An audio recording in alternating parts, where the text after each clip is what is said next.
warahmatullahi wabarakatuh. Salam sejahtera, salam lestari. Salam IPGM, peneraju kecemerlangan pendidikan guru bertaraf dunia. Baiklah, hari ini kami bertiga akan membentangkan PB3 iaitu persembahan. Baiklah, sebelum itu kami akan memperkenalkan diri kami. Saya Jahanson Ustaz Taufik Izzuddin bin Khairul Anwar. Saya Baksari. Saya Muhammad Haris Hazim bin Sa'din Elias Zahar. Assalamualaikum warahmatullahi wabarakatuh.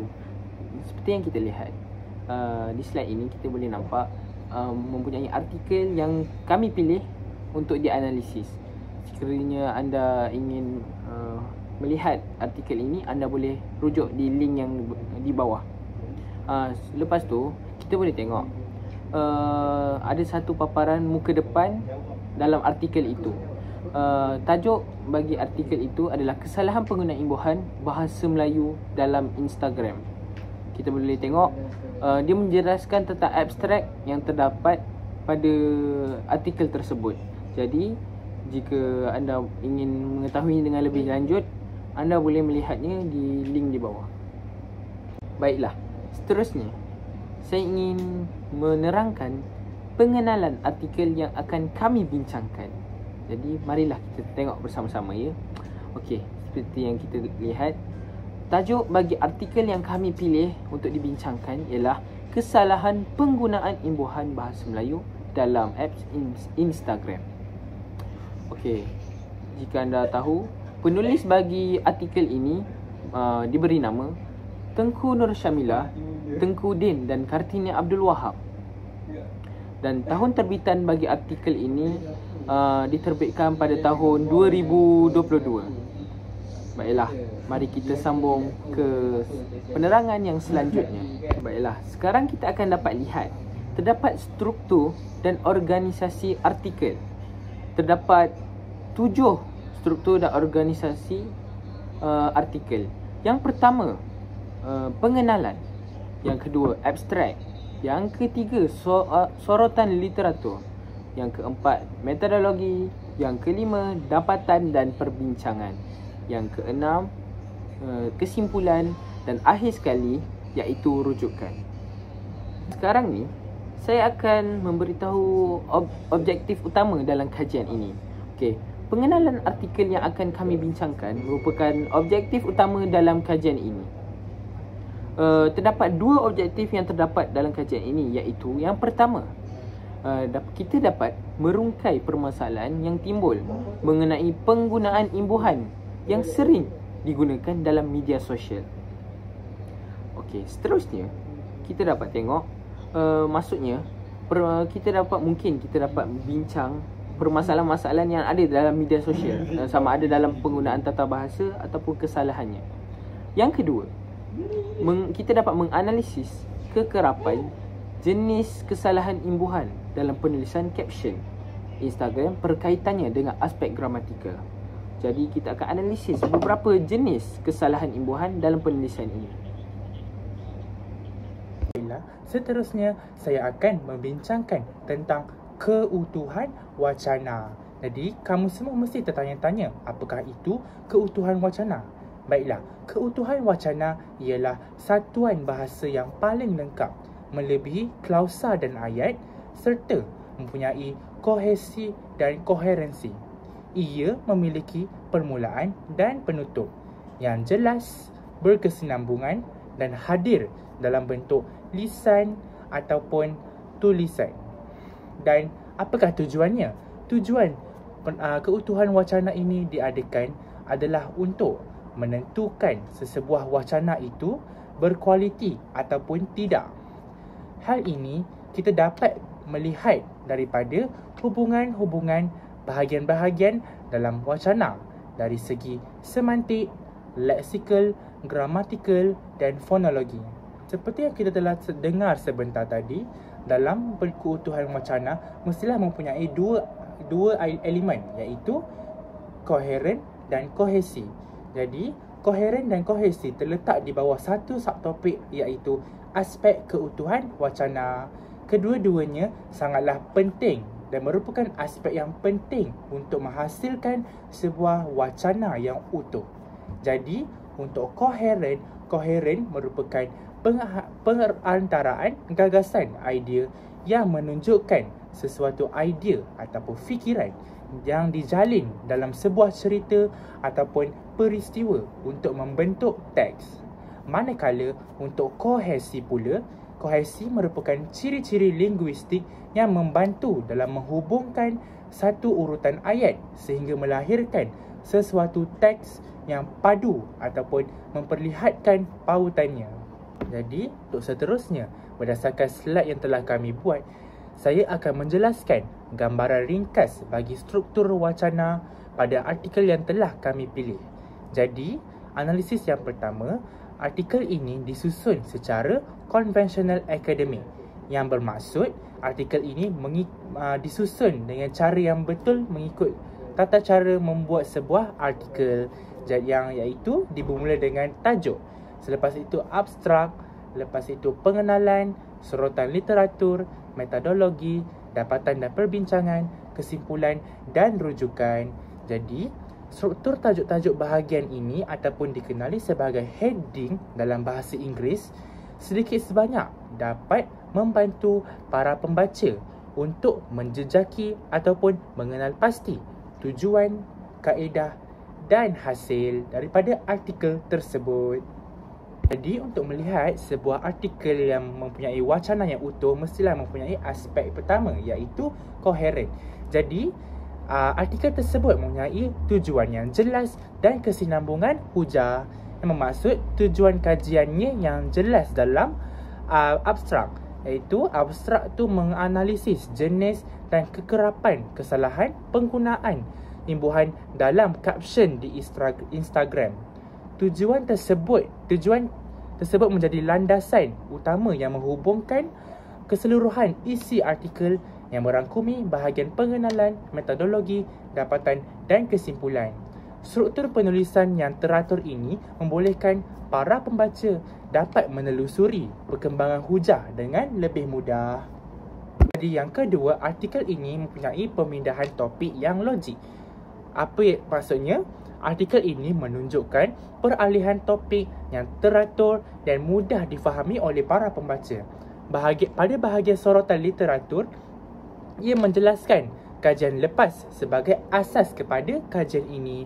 Pada bahagian metodologi pula, ia menerangkan dengan lebih jelas tentang sampel dan kaedah kajian yang digunakan. Seterusnya, pada bahagian dapatan yang memaparkan hasil kajian melalui jadual dan huraian yang terperinci.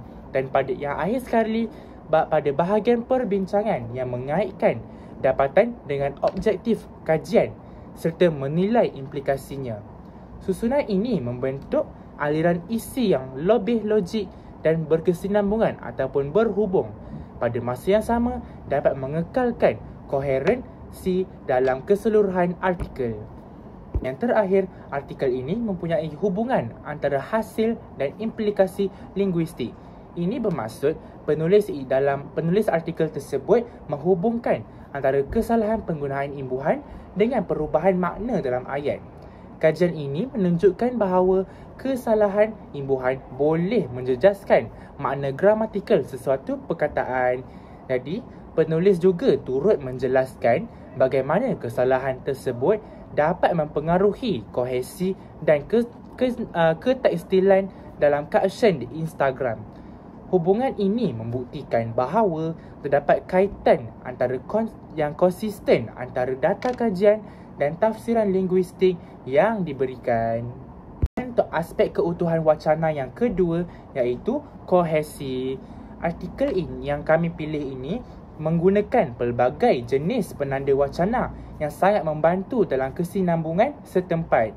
Yang pertama, artikel ini menggunakan penanda konjungsi ataupun menyambung idea. Selepas itu, menggunakan penanda sebab dan akibat. Selain itu, penanda rujukan dan penjelasan. Tambahan pula penanda organisasi saintifik. Dan dari samping itu, kohesi leksikal dan pengulangan. Dan akhir sekali, artikel ini menggunakan penanda statistik. Jadi yang pertama iaitu penanda konjungsi, iaitu menyambung idea. Jadi dalam artikel tersebut terdapat perkataan seperti oleh itu ataupun oleh itu tujuan kajian. Jadi, perkataan-perkataan itu menandakan inference ataupun sebab yang menghubungkan masalah kepada tujuan sebenar kajian. Selain itu, terdapat juga perkataan seperti walaupun, namun, dan tetapi. Perkataan-perkataan tersebut menandakan kontras yang digunakan dalam perenggan pengenalan. Hal ini dapat menunjukkan aspek yang bercanggah terhadap manfaat media sosial. Dan selain itu, terdapat juga perkataan seperti seterusnya dan kemudian.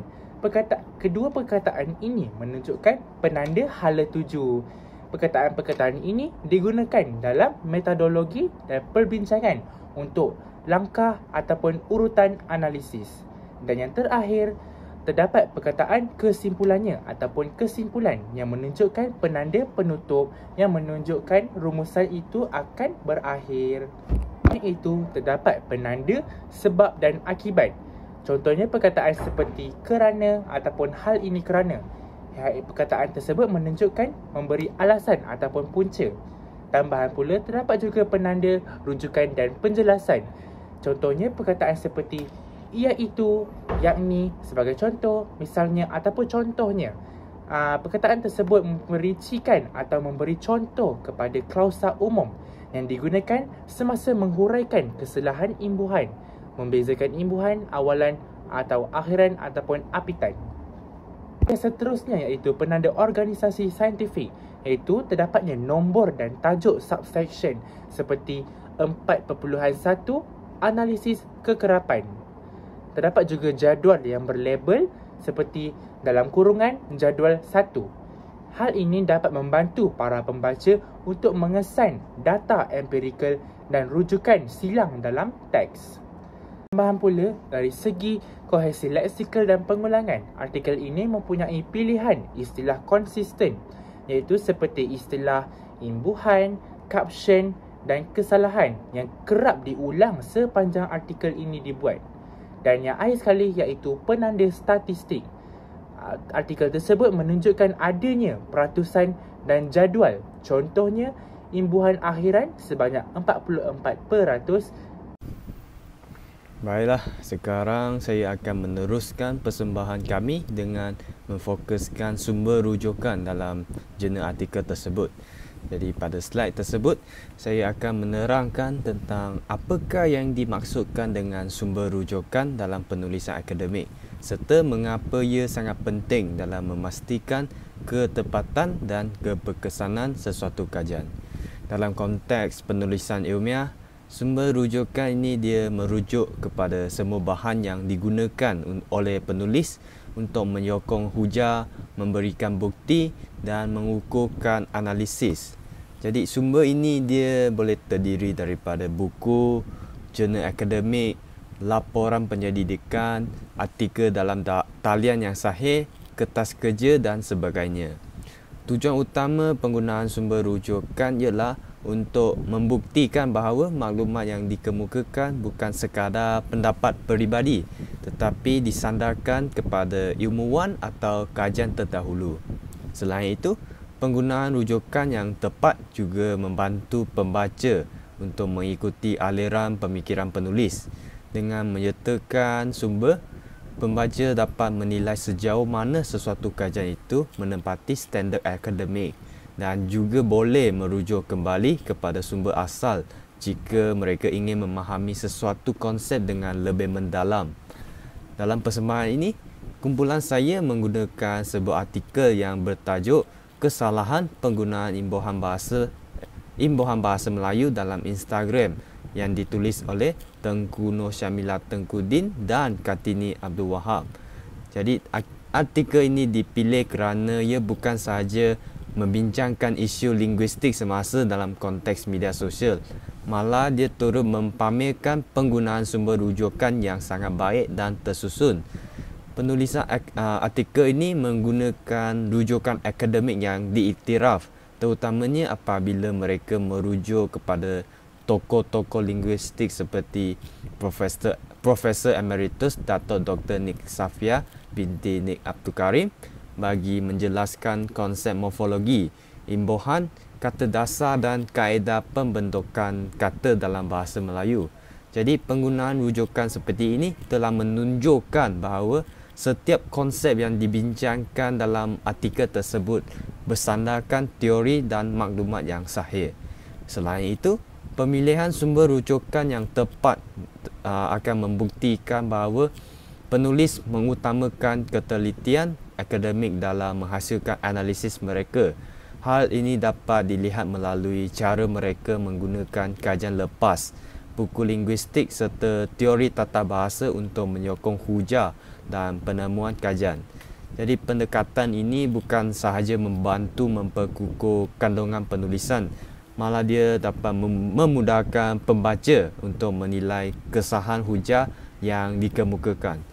Jadi secara keseluruhannya, sumber rujukan memainkan peranan yang sangat penting dalam penulisan ilmiah kerana ia membantu mengelakkan berlakunya plagiat, meningkatkan kredibiliti sesuatu kajian serta memastikan setiap penyataan yang dibuat dapat dipertanggungjawabkan. Jadi tanpa rujukan yang sah dan berwibawa, sesuatu penulisan ilmiah akan kehilangan kekuatan akademiknya. Oleh itu, dalam slide yang seterusnya, saya akan menganalisis bagaimana artikel tersebut menggunakan sumber rujukan dengan berkesan, termasuk cara penulis memetik tokoh linguistik, menyusun teori serta mengintegrasikan rujukan ke dalam wacana penulisan mereka secara kohesif dan jelas. Baiklah, dalam slide ini saya akan menerangkan elemen-elemen utama dalam kemahiran membuat rujukan menggunakan gaya APA edisi ke-7, iaitu American Psychological Association edisi ke-7. Sebenarnya terdapat beberapa lagi gaya membuat rujukan seperti gaya MLA, iaitu Modern Language Association, dan gaya Chicago. Tetapi kami akan fokuskan kepada gaya APA edisi ke-7 dalam persembahan ini.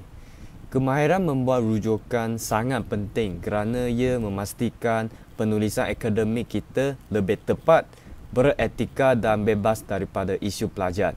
Pertama sekali, kita perlu memahami cara membuat sitasi dalam teks, iaitu cara merujuk sumber ketika menulis ayat.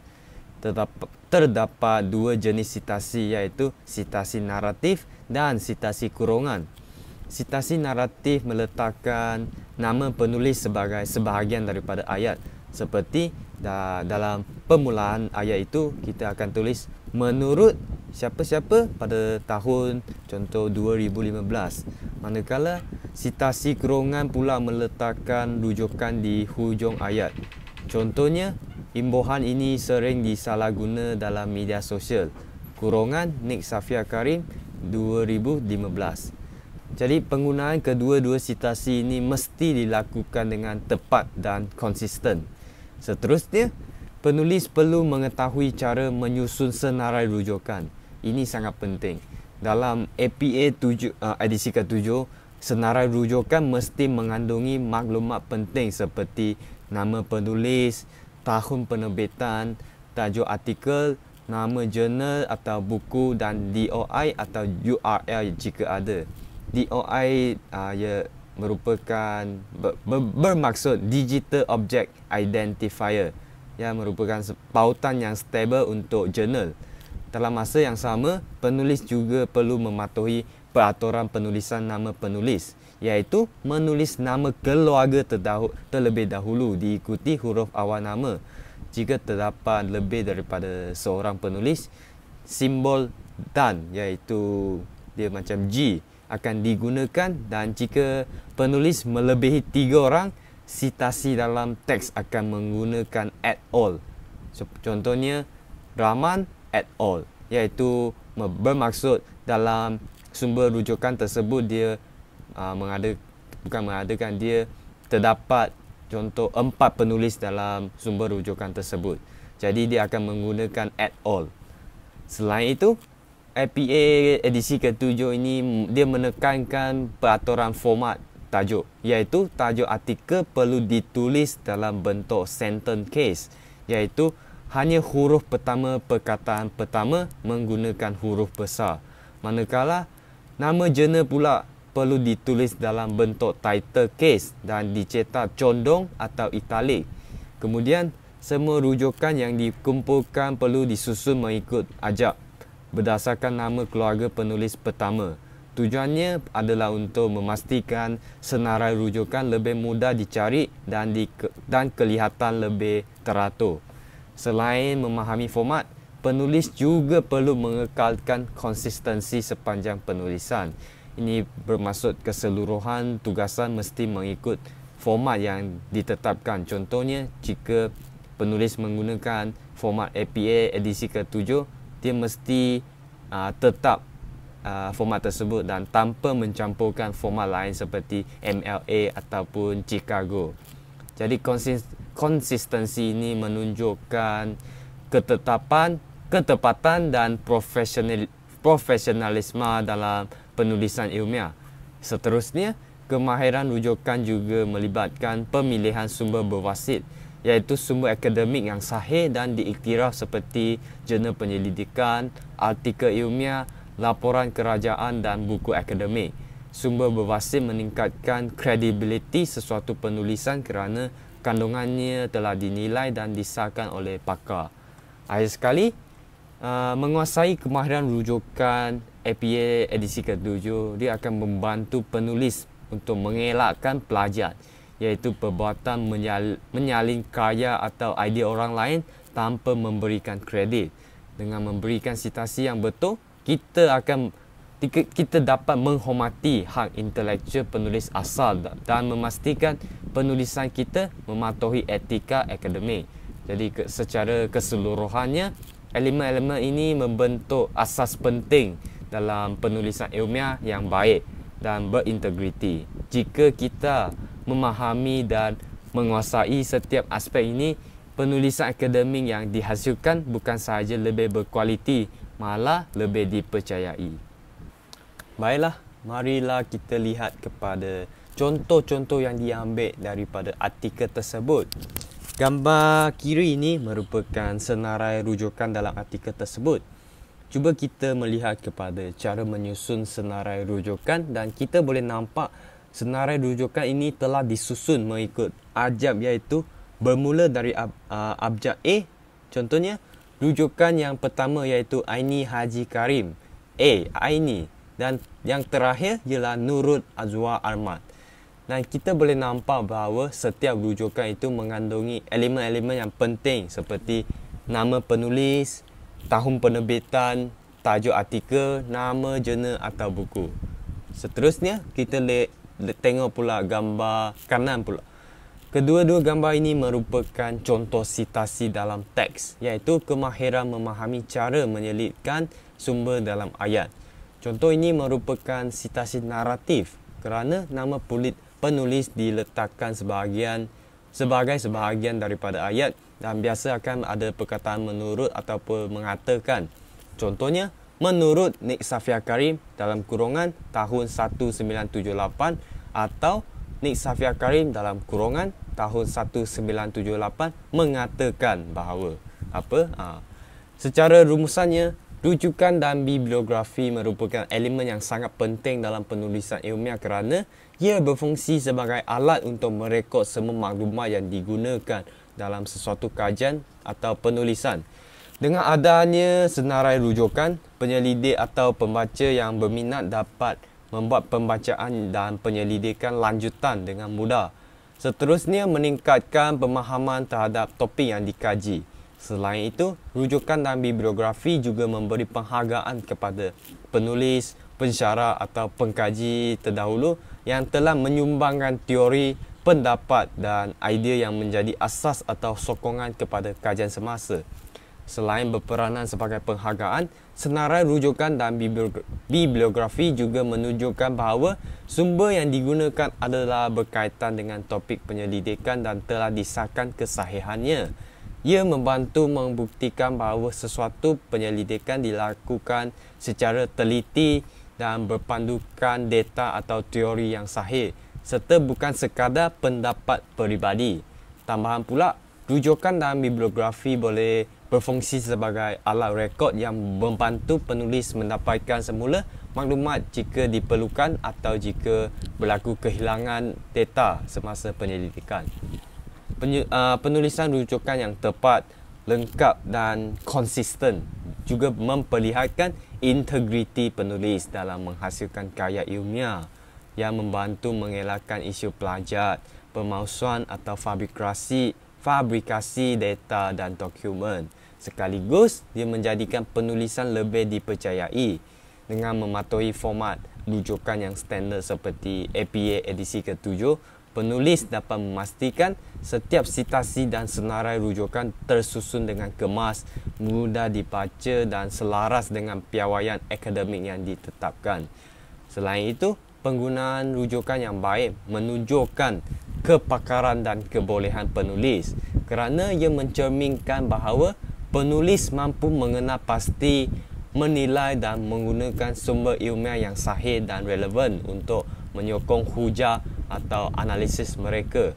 Penulis yang disokong oleh rujukan berkualiti bukan sahaja meningkatkan kredibiliti kajian, malah memperkukuh reputasi penulis sebagai individu yang berintegriti dan berwibawa dalam bidang akademik. Jadi secara keseluruhannya, rujukan dan bibliografi bukan sekadar keperluan formal dalam penulisan ilmiah, tetapi dia merupakan asas kepada penghasilan penulisan yang berkualiti, berintegriti dan dipercayai. Ia membantu memastikan bahawa setiap maklumat yang digunakan dapat disahkan, idea penulis mendapat sokongan akademik yang kukuh dan pembaca atau penyelidik lain boleh menjejaki sumber asal untuk tujuan rujukan lanjutan. Dengan itu, penulisan yang disertai rujukan dan bibliografi yang lengkap dan tepat memperlihatkan profesionalisme, kredibiliti dan kepakaran penulis dalam menghasilkan karya ilmiah yang berwibawa. Baik, seterusnya saya mempersilakan rakan saya untuk meneruskan persembahan kami pada hari ini. Baiklah, seterusnya saya akan menerangkan metodologi dalam artikel tersebut. Yang pertama, kita dapat tengok reka bentuk kajian. Kajian ini menggunakan pendekatan morfologi yang menggabungkan kaedah kuantitatif dan kualitatif. Tujuannya adalah untuk menganalisis kekerapan jenis kesalahan imbuhan seperti imbuhan awalan, akhiran dan apitan yang berada di dalam caption di platform Instagram serta berkaitannya dengan aspek kegramatisan. Seterusnya, yang kedua, populasi dan sampel. Yang pertama, data dikumpul daripada 30 akaun Instagram. Seterusnya, kita perlu analisis berdasarkan kuantitatif dengan melakukan pemerhatian dan analisis caption daripada akaun Instagram tersebut untuk meneliti kekerapan kesalahan imbuhan. Kemudian, kita perlu analisis secara kualitatif pula. Kenapa kita perlu analisis secara kualitatif? Sebab kita perlu membuat perbincangan terhadap kesalahan imbuhan dan hubung kaitnya dari segi kegramatisannya. Baiklah, saya akan memberi contoh. Contohnya, dari segi makna ayat, kohesi dan koherensi dalam caption Instagram tersebut. Yang ketiga, iaitu jenis pengumpulan dan analisis data. Mari kita tengok dari aspek kuantiti. Kita perlu menentukan bilangan kesalahan imbuhan mengikut kategori. Seperti yang kita tahu, mempunyai 3 kategori, iaitu kategori imbuhan awalan, akhiran dan apitan. Contohnya, imbuhan akhiran, kalau kita tengok, mencatatkan 44% daripada kesalahan yang kita temukan. Dari segi kualiti pula, kita haruslah meneliti bagaimana kesalahan imbuhan dapat memberi kesan kepada aspek gramatikal dari segi makna, kohesi dan koherensi dalam caption Instagram. Seterusnya, capaian dan penemuan ringkas. Kalau kita tengok seperti yang kita lihat lah, terdapat 3 jenis kesalahan imbuhan dikenal pasti, iaitu imbuhan akhiran, awalan dan apitan. Kekerapan yang ditemui dalam caption tersebut terdiri daripada akhiran 44%, awalan 16.92% dan apitan 15.38%. Ditemui bahawa kesalahan imbuhan mempunyai kaitan dengan perubahan makna serta aspek kohesif dan koheren dalam teks caption. Baiklah, saya ada sedikit nota untuk rujukan anda.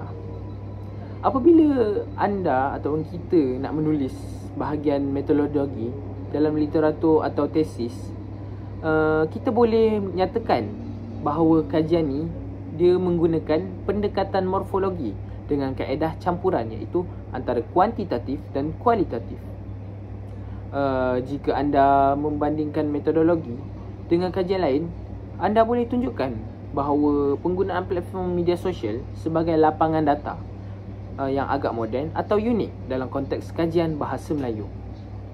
Pastikan anda menyebut bahawa sampel ialah 30 akaun Instagram, walaupun ia tidak dinyatakan lebih lanjut mengenai kriteria pemilihan akaun. Kembali lagi bersama saya. Seterusnya, saya akan membincangkan tentang dapatan dan perbincangan tentang artikel ini. Baiklah, mari saya terangkan tentang dapatan utama terlebih dahulu. Dapatan utama yang saya dapat ialah kajian dapat menganalisis caption daripada 30 akaun Instagram dan menggunakan gabungan kaedah kuantitatif, iaitu kekerapan, dan kualitatif perbincangan kesalahan. Terdapat 3 jenis kesalahan imbuhan dikenal pasti, iaitu imbuhan akhiran, awalan dan apitan. Kekerapan yang relatif, kesalahan yang ditemui ialah akhiran 44%, awalan 16.92% dan apitan 15.38%. Kita dapat lihat kesalahan imbuhan ini dilihat mempunyai kaitan langsung dengan perubahan makna dan juga menjejaskan kohesi dan koherensi caption. Hal ini akan menyebabkan kebarangkalian salah faham antara pembaca.